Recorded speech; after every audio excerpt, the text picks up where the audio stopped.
حاضرین گرامی قدر، آج کی اس گفتگو میں یہ کوشش کروں گا کہ اگلے کچھ منٹوں میں آپ کے سامنے میں اس بات کو واضح کرنے کی کوشش کروں کہ نماز کس طریقے سے ہمیں ہمارے رب سے ایک زندہ تعلق کے طریقے پہ جوڑ سکتی ہے۔ نماز میں وہ پوٹینشل ہے، وہ صلاحیت ہے، لیکن ہم چونکہ اس سے واقف نہیں یا اسے استعمال نہیں کرتے تو ہم اس عظیم نعمت سے جو ہمیں ہمارے رب سے جوڑ سکتی ہے عام طور پر ہم محروم رہ جاتے ہیں، اس تعلق سے ہم محروم رہ جاتے ہیں۔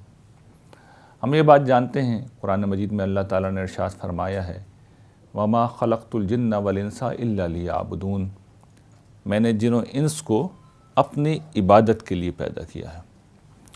یہ جو عبادت ہے یہ کیا ہے؟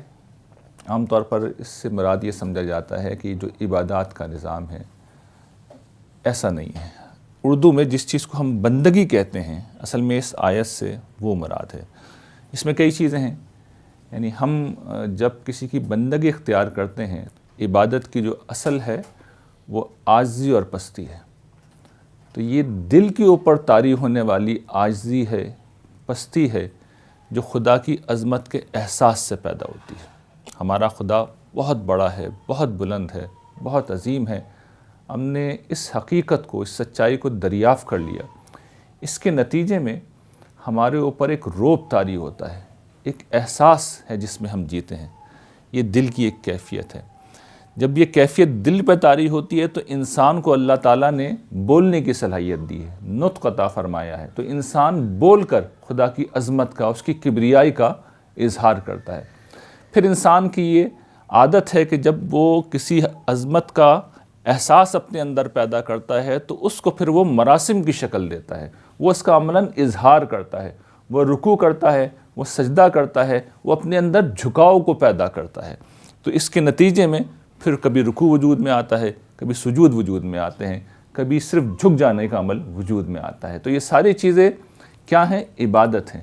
اور ہم چونکہ ایک وجود بھی رکھتے ہیں جو ظاہری وجود ہے، جس کا ظہور خارج کی دنیا میں ہوتا ہے، جہاں ہم بہت کچھ کرتے ہیں، بہت سی چیزوں سے رکتے ہیں، تو پھر اس عبادت کا تقاضا یہ ہے کہ جہاں ہمارے خالق کا، مالک کا حکم آئے، وہاں ہم اپنے اختیار کو سرنڈر کر دیں، اور جو وہ کہہ رہا ہے وہ کریں، اور جس سے اس نے روکا ہے ہم اس سے رک جائیں۔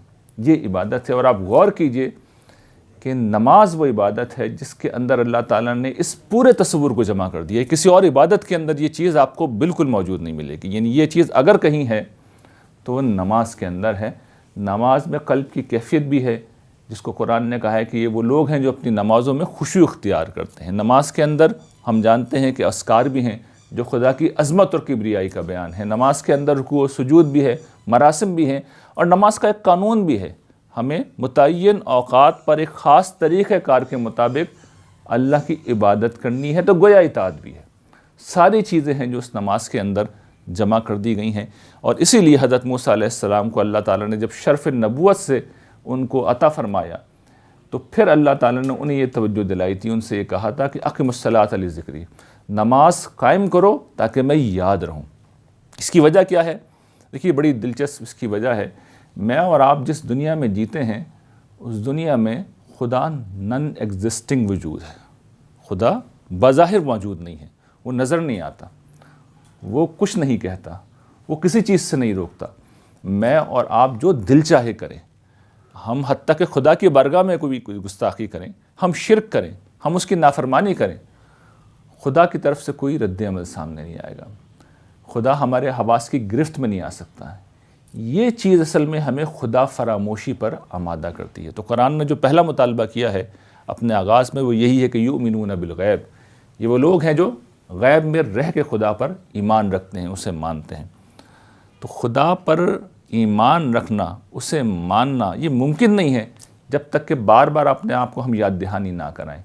تو نماز اصل میں ہمیں یہ یاد دہانی کراتی ہے، اور دن کے 8 پہر ہوتے ہیں، تو دن و رات کے 8 پہروں میں سے 3 پہر ہم آرام کرتے ہیں، اور جو 5 پہر ہم جاگتے ہیں، ان 5 پہروں میں سے ہر پہر کے آغاز کے اوپر اللہ تعالیٰ نے ایک عبادت کو نماز کی شکل میں اس عظیم عبادت کو فرض کر دیا، اور اس کے نتیجے میں ہمیں خدا یاد رہتا ہے، ہمارا رب ہمیں یاد رہتا ہے۔ اور پھر اس نماز کا وصف یہ بیان کیا گیا ہے کہ نماز ہمیں فواحش سے روکتی ہے، ان الصلاۃ تنہی عن الفحشاء والمنکر، نماز منکر سے روکتی ہے، فواحش سے روکتی ہے۔ پھر اس نماز کا یہ فائدہ بیان کیا گیا ہے، اس کے متعلق یہ بیان کیا گیا ہے کہ تم اس سے مدد چاہو، استعینوا بالصبر والصلاۃ۔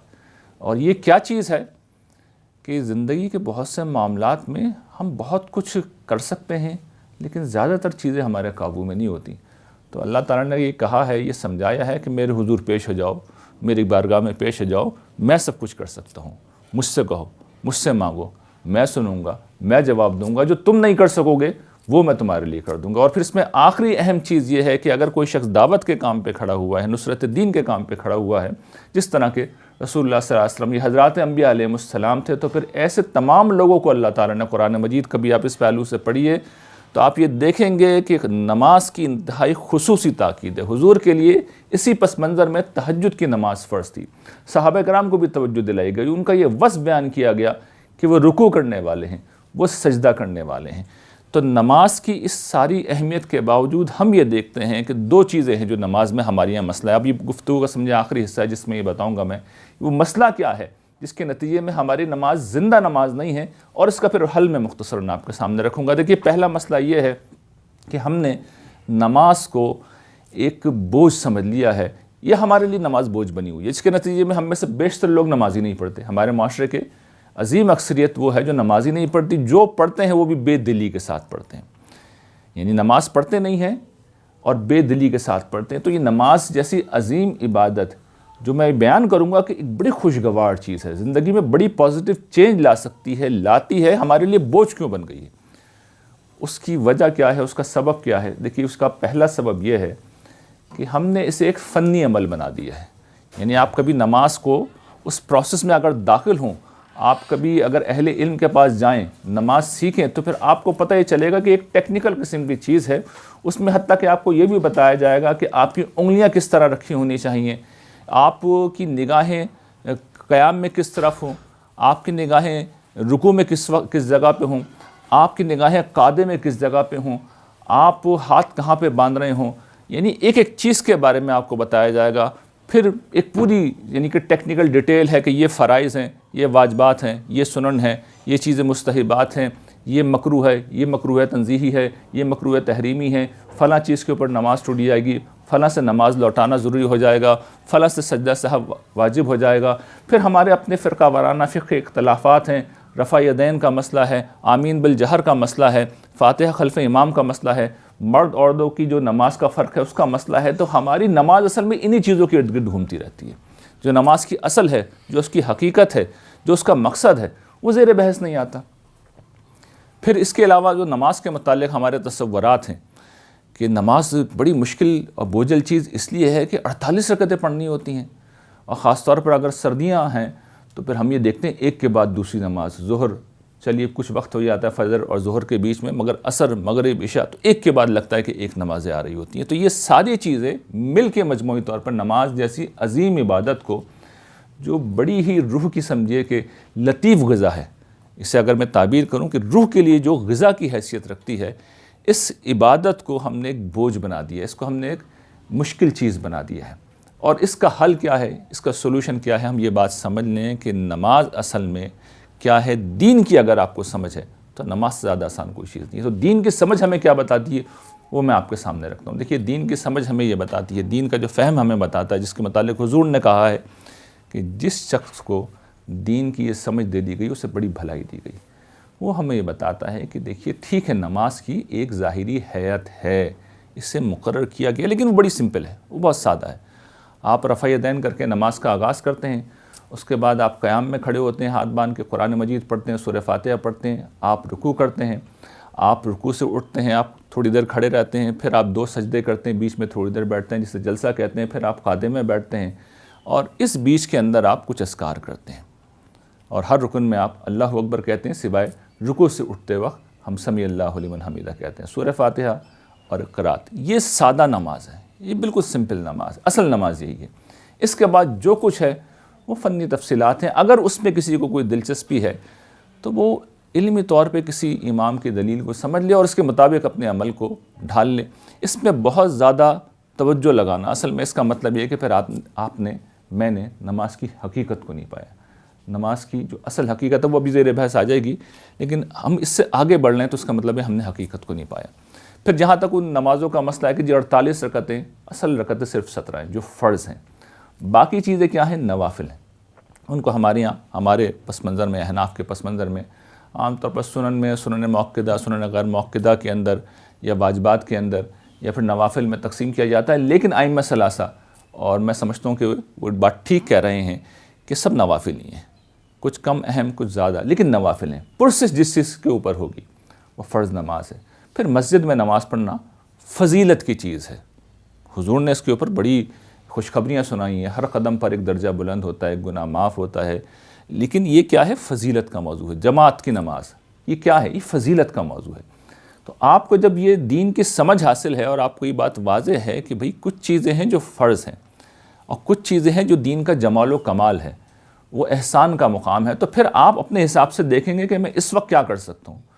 بعض اوقات انسان بہت پریشر میں ہوتا ہے، کام کے دباؤ میں ہوتا ہے، اس کے لیے ممکن نہیں ہوتا کہ وہ بہت اہتمام کرے، تو اس وقت بس آدمی 4 فرض اگر پڑھ لے تو اس نے گویا کہ اپنی ذمہ داری کو پورا کر دیا، خدا کی بارگاہ میں سر جھکا کے آ گیا، یہ بتا کے آ گیا پروردگار کے حضور کہ میں دنیا کا بندہ نہیں ہوں، میں اپنے رب کا بندہ ہوں۔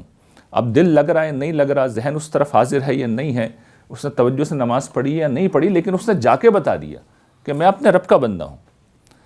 تو یہ چیز، بندگی کی جو چیز ہے وہ حاصل کر لی اس نے۔ ایک دوسرا وقت ہے کہ اب اس کے پاس اللہ نے فرصت دی ہے، وہ سکون سے ہے، تو اب وہ کیوں نہیں جمال و کمال پہ جائے گا؟ وہ مسجد بھی جائے گا، وہ جماعت سے بھی پڑھے گا، وہ پھر نوافل بھی پڑھے گا، وہ بیٹھا رہے گا، لیکن ہر چیز کا اسے پتہ ہوگا کہ ایک وقت ہے کہ جس میں بس میں نے ذمہ داری پوری کرنی ہے، میں پریشر میں ہوں، اور ایک وقت ہے کہ مجھے بیٹھنا ہے، اپنے رب کے حضور بیٹھ جانا ہے۔ تو پھر یہ فیصلہ وہ آدمی خود کرے گا، اس سے سمجھ ہے تو وہ بندہ فیصلہ خود کرے گا۔ تو اسے ہم توجہ دلاتے رہیں گے کہ یہ آپ کو نہیں کرنا کہ بس آپ فرضی پڑھتے رہیں، آپ گھر میں نماز پڑھتے رہیں، آپ مسجد میں بھی جائیں، آپ جماعت سے بھی پڑھیں، اس کی بھی اپنی فضیلت ہے، اس میں بھی روحانیت ہے۔ نوافل کا بھی آپ اہتمام کریں، خدا سے قرب کا یہ بڑا غیر معمولی ذریعہ ہے، اس کی بڑی فضیلت بیان ہوئی ہے، لیکن اس کا فیصلہ وہ شخص کرے گا۔ اور پھر جب وہ نوافل پڑھے گا، وہ تطوع عبادت کرے گا، تو وہ نوافل بڑے غیر معمولی ہوں گے۔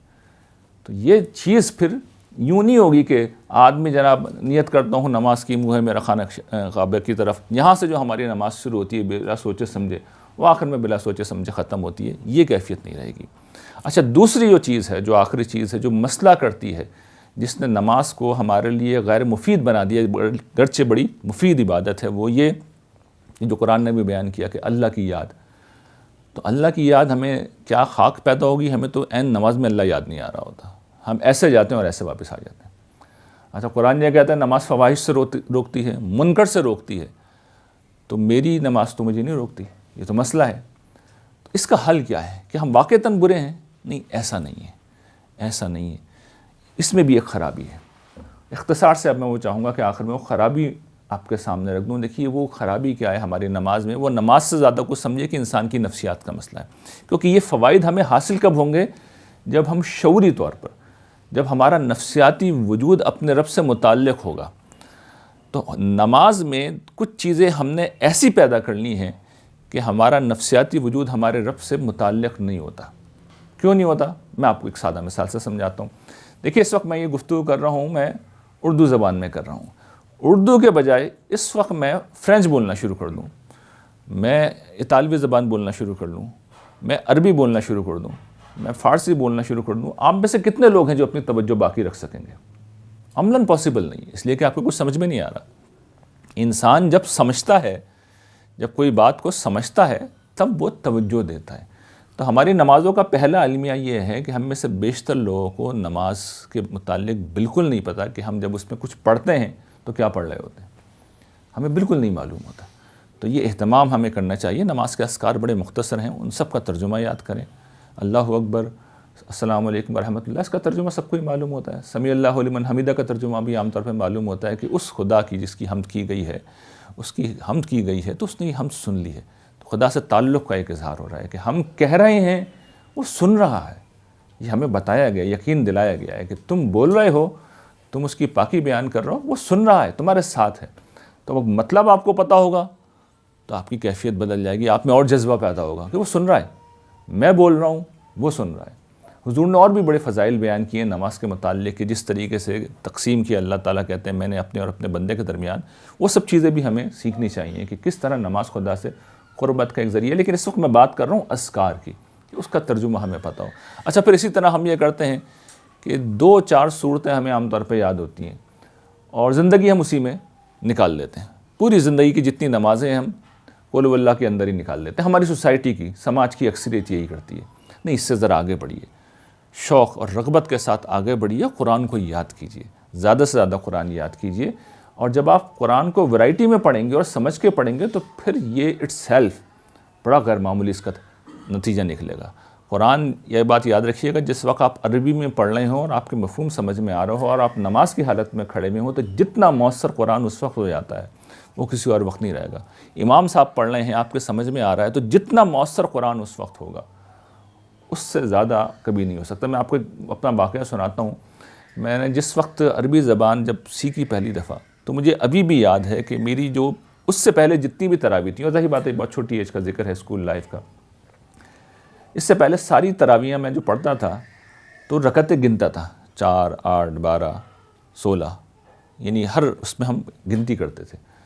جب پہلی دفعہ قرآن سمجھ میں آنے لگا تو اس کے بعد بخدا میں عرض کرتا ہوں گنتی یاد نہیں آئی مجھے کہ کتنی رکعتیں ہو گئی ہیں۔ جب تراویح ختم ہوتی تھی تو پتہ چلتا تھا اچھا نماز ختم ہو گئی۔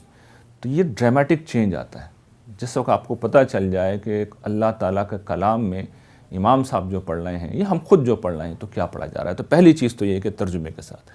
اچھا، دوسری بات یہ ہے کہ انسان کی نفسیات کا ایک اور مسئلہ بھی ہے کہ آپ ترجمہ بھی یاد کر لیں، تب بھی انسان جو چیز روٹین میں ادا کرتا ہے، جو معمولات میں شامل ہے اور عبادت عادت بن جاتی ہے، تو انسان اسے آٹو موڈ میں ڈال دیتا ہے۔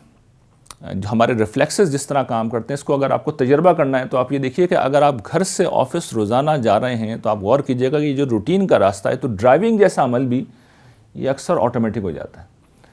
ایک بڑا حصہ راستے کا آپ طے کر لیتے ہیں، آپ کو پتہ نہیں چلتا آپ کیا کر رہے ہیں، آپ اپنی منزل پہ پہنچ جاتے ہیں، آپ کو پتہ نہیں چلتا۔ انسان کے ریفلیکسز اصل میں یہ سب کچھ کر رہے ہوتے ہیں، جس طرح جہاز کا آٹو موڈ ہوتا ہے، پائلٹ نے آٹو موڈ میں ڈال دیا، اس کے بعد جہاز منزل پہ پہنچ جائے گا۔ تو ہمارے ساتھ بھی یہی ہو رہا ہوتا ہے، ہم کب رکوع میں گئے، کب سجدے میں گئے، کب اٹھے، ہمیں پتہ ہی نہیں چلتا۔ تو اس کا کیا علاج ہے؟ اب وہ سن لیجیے، اس کا علاج بھی اللہ تعالیٰ نے خود نماز کے اندر رکھا ہے۔ دیکھیے، نماز میں جو متعین اذکار ہیں وہ بہت کم ہیں۔ سورہ فاتحہ ہے، قرأت ہے، اللہ اکبر، یہ میں نے ابھی بیان کیا ہے، اور سمیع اللہ لمن حمیدہ، السلام علیکم ورحمۃ اللہ، یہ متعین اذکار ہیں جو بطور دین لازمی کیے گئے ہیں، یہ سب کو کرنے ہیں، یہ عربی میں کرنے ہیں۔ اس کے علاوہ ایک نقطہ نظر تو یہ ہے کہ نہیں، باقی بھی وہی پڑھنا ہے جو حضور نے پڑھا ہے۔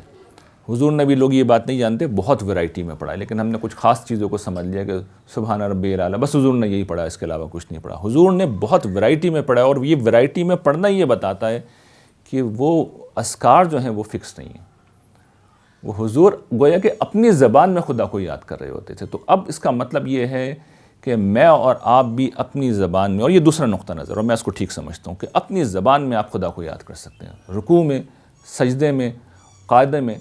رکوع و سجود دیکھیے کیا ہے، یہ خدا کی تسبیح و تعریف کرنے کا عمل ہے، اور قاعدہ کیا ہے، خدا سے مانگنے کا عمل ہے۔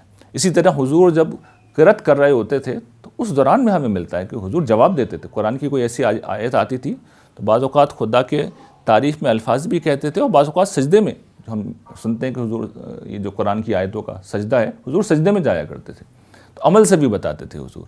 تو یہ گویا کہ ایک زندہ آپ نے تعلق قائم کر لیا۔ اب ہم فرض کر لیں اس تعلق کو جب قائم کریں تو کس طرح کریں گے؟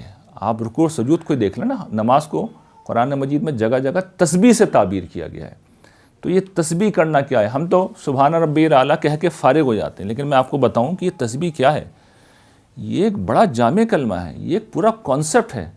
آپ خدا کو جا کے یہ بتاتے ہیں کہ پروردگار، میں جانتا ہوں کہ تجھ میں کوئی عیب نہیں ہے، میں جانتا ہوں تیرا کوئی شریک نہیں ہے، تیرا کوئی ساجی نہیں، تیرا کوئی باپ نہیں، تیرا کوئی بیٹا نہیں، تیری کوئی بیٹی نہیں، تیری کوئی بیوی نہیں، تجھے کبھی کوئی مشکل پیش نہیں آتی، کبھی کسی تکلیف میں تو نہیں آتا، تجھے نیند نہیں آتی، تجھے اونگ نہیں آتی۔ پروردگار، تیرے اندر کوئی عجز نہیں ہے، تو کوئی ایسی چیز نہیں ہے جو کر نہ سکتا ہو، اور پھر اس کا پازیٹیو پہلو، یہ تو تنزیہ تھی، پازیٹیو پہلو کیا ہے؟ تعریف۔ پروردگار تو سب کچھ کر سکتا ہے، اور جو کر رہا ہے پروردگار اس میں سے کچھ بھی غلط نہیں ہے۔ زندگی میں ہوتا ہے نا، ہم سمجھتے ہیں بہت کچھ ٹھیک نہیں ہو رہا، تو آپ تسبیح کرتے ہوئے اللہ تعالیٰ کو بتاتے ہیں کہ پروردگار میں سمجھتا ہوں کہ جو آپ کر رہے ہیں سب ٹھیک ہے، جو بظاہر میری زندگی میں خرابی ہے، جو پریشانی ہے، آپ پہ اس کی کوئی ذمہ داری نہیں ہے، مجھے آپ سے کوئی شکایت نہیں ہے، کوئی کمپلین نہیں ہے، آپ کی طرف سے سب ٹھیک ہے، اس لیے کہ آپ کے ہاتھ میں خیر ہے، بیدک الخیر، آپ کی طرف سے سب اچھا ہے۔ یہ انسان کی نفسیات کو اتنا پازیٹیو کرتا ہے، آپ یہ کبھی کر کے دیکھیے گا، آپ کی نماز بدل جائے گی، آپ کی کیفیات بدل جائے گی، آپ کی سوچ بدل جائے گی، آپ کی نفسیات میں ایسی تبدیلی آئے گی کہ آپ محسوس کریں گے اب آپ خوش رہنے لگے ہیں، آپ کو زمانے سے شکایت نہیں رہے گی، آپ کو کوئی غم نہیں رہے گا، آپ کو کوئی دکھ نہیں رہے گا، آپ کو کوئی پریشانی نہیں رہے گی۔ اس کے بعد آپ اپنی ذہنی صلاحیت کو استعمال کریں گے، اپنے مسئلے کو یہ سمجھیں گے کہ یہ میرا مسئلہ ہے، مجھے خود سالو کرنا ہے اسے، اور پھر اس کے ساتھ جب آپ خدا سے مانگیں گے، یعنی آپ نے اپنی بات تو کہہ دی نا، لیکن ہے تو بندہ عاجز، کمزور ہے، مدد کی ضرورت ہے،